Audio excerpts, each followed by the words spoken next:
Um ponto bastante importante hoje em Brasília é a discussão, então, dos investimentos, de parcerias e de privatização e de concessão.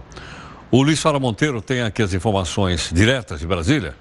Lula, como é que foi essa reunião aí? Boa noite.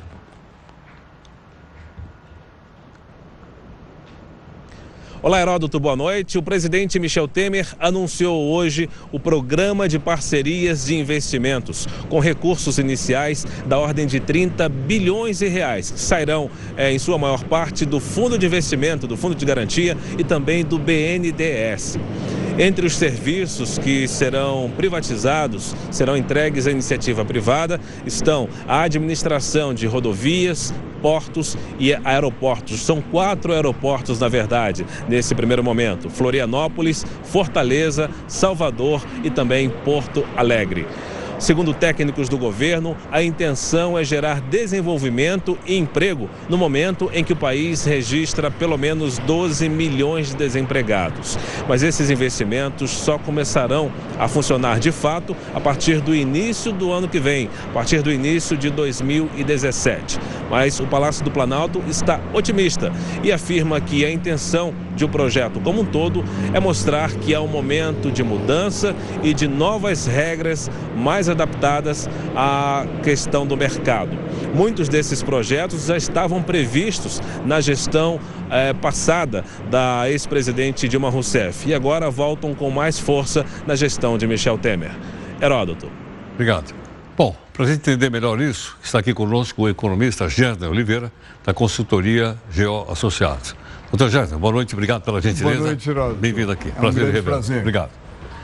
Doutor Gerdner, o que é que essa ação do governo Temer difere das propostas anteriores de privatização, concessão, parceria, etc.? Heródoto, eu chamaria a atenção para 3 aspectos. Primeiro, a grande prioridade que foi dada ao investimento em infraestrutura. O próprio presidente o presidente da República é o presidente desse conselho. Então, não tem mais outra instância para ir, ou decide ou não decide. Segundo, concorrência. Há uma grande preocupação que as licitações não sejam disputadas apenas por 2, 3 empresas. Há uma preocupação de trazer empresas estrangeiras, trazer médias empresas nacionais e também os grandes grupos nacionais para que haja mais concorrência, melhores preços, melhores serviços. Terceiro aspecto, uma força muito grande à regulação, ao fortalecimento das agências reguladoras. Portanto, as regras dessas licitações, o planejamento dos projetos, num primeiro momento, parece muito bom, parece muito adequado. Agora, é preciso realmente a gente ver os resultados, o cronograma, ele requer mais tempo. Então, vamos aguardar, torcer para que dê certo esse programa. Agora, Gerdner, como são investimentos para 20 anos, 25, 30, 40 anos, como é que é essa questão da estabilidade jurídica? Essa é uma excelente pergunta. Esse é um plano para ser um plano de Estado. É um plano para várias décadas. Na verdade, quando se investe em rodovia, em ferrovia, em portos, em saneamento, como estão previstos no programa, você está falando em algo que é para o país, que não depende do governo A, do governo B. As agências reguladoras são órgãos de Estado que vão fiscalizar o fornecimento desse serviço ao longo do tempo. São concessões de 25 anos, de 30 anos, muitas vezes elas podem ser renovadas. Então, nós estamos falando aí em 3 a 4 décadas de serviços para a população. Então, são regras contratuais que precisam ser respeitadas. É muito importante essa sinalização do governo de que as regras não vão ficar mudando e que também haverá mais coordenação entre os órgãos de governo. Porque às vezes o Ministério A diz uma coisa, o Ministério B diz outra coisa. Foi organizado de tal forma, e esse programa, já numa medida provisória, logo no primeiro dia do governo do Temer, ainda interino, foi organizado justamente para funcionar de uma maneira mais coordenada. É um bom passo, Heródoto. É claro que ninguém pode dizer, bom, vai dar certo, não vai dar certo. Mas eu acho que foi uma sinalização muito positiva. Agora, o que aconteceu? As agências reguladoras se enfraqueceram nos últimos tempos? Olha, a agência reguladora, ela tem que ser feito bom juiz de futebol. Não aparece no jogo. Não pode ficar aparecendo no jogo, tem que ser imparcial e tem que entender as regras do jogo, tem que ter excelência técnica. Infelizmente, foram colocadas pessoas que atendendo a pedido político e não técnico. Então, as nomeações têm que ser nomeações técnicas. As agências têm que ser fortalecidas, prestigiadas, para que elas realmente possam fazer o trabalho delas. De novo, é um trabalho de Estado, não é um trabalho de governo. Elas não estão lá para ajudar governo A ou governo B. Elas estão lá para verificar se o serviço de saneamento está sendo bem prestado, se a rodovia está sendo bem prestada, se o pedágio é um pedágio razoável, um pedágio justo para aquela rodovia e assim por diante. Eu acho que é isso que o Brasil precisa, porque a gente anda muito mal de infraestrutura. Né? Agora, César, você não acha que a oposição vai entrar em cena e dizer que o governo está vendendo o Brasil, está vendendo os bens nacionais, está entregando para o capital estrangeiro, né? Como a gente já viu esses slogans no passado? Olha, eu acho possível, né? Numa sociedade democrática há várias opiniões, eu acho que precisa haver muito debate. Eu acho que aqui não se trata de vender para estrangeiro, aqui se trata de conceder serviços e o Estado ele tem que zelar pela boa qualidade dos serviços públicos. Então, por exemplo, foi incluído aí o saneamento em Rondônia, né? Foi incluída no programa a empresa de saneamento, que é a Caerd. Veja que Porto Velho, que tem 500 mil habitantes, meio milhão de pessoas, tem uma coleta de esgoto de 2%. Não é possível, né? Não tem tratamento de esgoto. Quer dizer, obviamente há serviços que o Estado não tem sido capaz de prover. Eu acho que é perda de tempo a gente ficar discutindo se vai vender para isso, vai vender para aquilo. Precisam ter regras claras, transparentes, dentro da legalidade e garantir a boa qualidade do serviço. Se for um grupo nacional, ótimo. Se for um grupo estrangeiro, ótimo. Se for um consórcio entre ambos, também.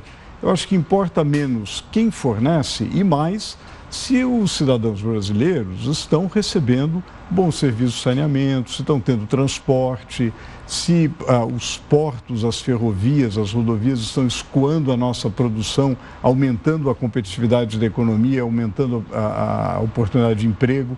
Eu acho que é isso que a gente precisa discutir. Agora, é um bom momento na economia internacional de você receber investimentos? Tem dólar aí fora procurando lugar para ser investido, não tem? Como é que está isso? Olha, é curioso, Heródoto. Na verdade, há muita incerteza no mundo, porém, há hoje mais liquidez, ou seja, tem mais dinheiro no mundo. Por quê? Porque os bancos centrais de vários países estão fazendo uma política de mais liquidez diante das dificuldades da recuperação da economia mundial, né? Então, o Banco Central Europeu está fazendo isso. Nos Estados Unidos, a taxa de juros não cresceu tanto quanto se supunha. Então, há um espaço, há um interesse por aplicações em países emergentes. O Brasil vinha com uma política econômica errática, numa situação muito grave. Eu acho que a situação brasileira melhorou, a política econômica tem mais coerência hoje, portanto, o Brasil tem uma certa atratividade. Eu acho que a gente tem que trabalhar nisso com muita consistência para garantir bons projetos, né, de boa qualidade para atrair o capital.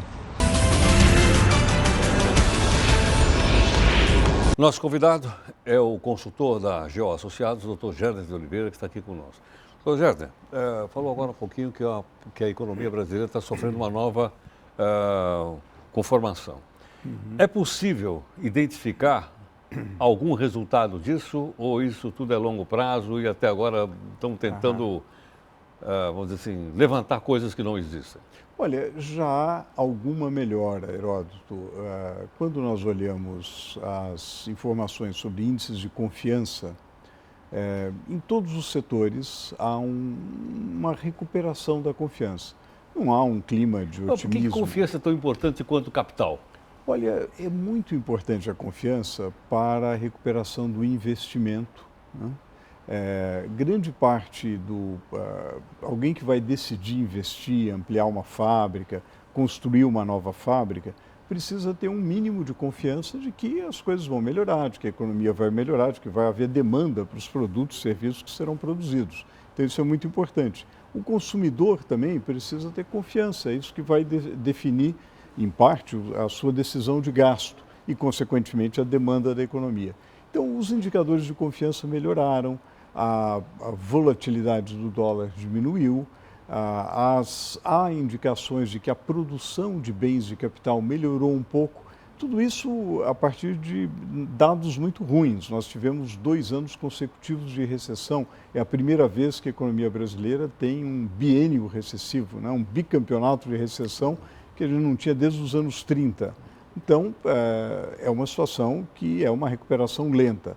Essa recuperação, ela não será como a que foi de 2009 e 2010, que foi uma recuperação relativamente rápida baseada em consumo. Hoje o consumo não deve crescer com uma velocidade grande, porque as famílias estão endividadas, estão pagando dívidas, estão com medo do desemprego, com razão, temos 12 milhões de desempregados, a renda real caiu e a inflação ainda está num nível elevado que corrói a renda real. Por tudo isso, o consumo não deve crescer rapidamente. O que pode puxar a economia e aí sim a gente ter uma retomada mais consistente? O investimento.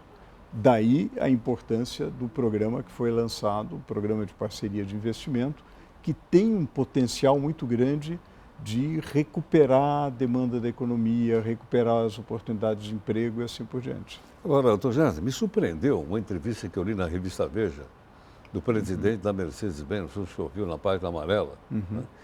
Que é assim uma coisa um tanto quanto pessimista ou catastrófica. Ele diz que a indústria pode desaparecer.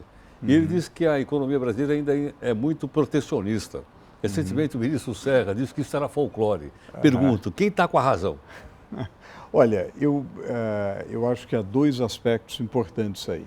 Primeiro, a indústria tem um problema grave no Brasil, que é o custo Brasil, que está muito relacionado à falta de infraestrutura.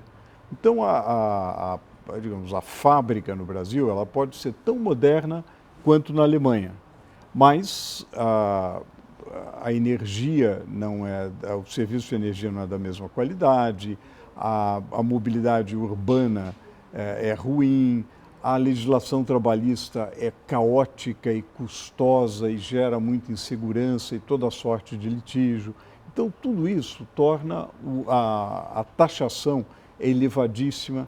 Então, tudo isso torna a atividade industrial mais difícil, ao custo Brasil, que é muito elevado. E isso onera muito o investimento no Brasil e dificulta a competição do produto brasileiro ou do serviço brasileiro com o produto estrangeiro.